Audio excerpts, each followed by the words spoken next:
उपस्थित असणारे 15व्या जागतिक बौद्ध धम्म परिषदेमध्ये उपस्थित असणारे श्रद्धावान बौद्ध उपासक उपासिका व तसेच आंबेडकरवादी यांना मी मानाचा जयभीम करतो. आणि मित्र हो, मी आपल्यापुढे एक आंदोलनाची दिशा घेऊन पुढे आलेला आहे. मी आपल्यापुढे या धम्म परिषदेमध्ये एक ठराव मांडू इच्छितो.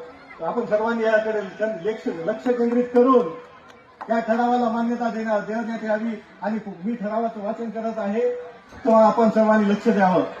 20 मार्च 1927 ला डॉक्टर बाबासाहेब आंबेडकरांनी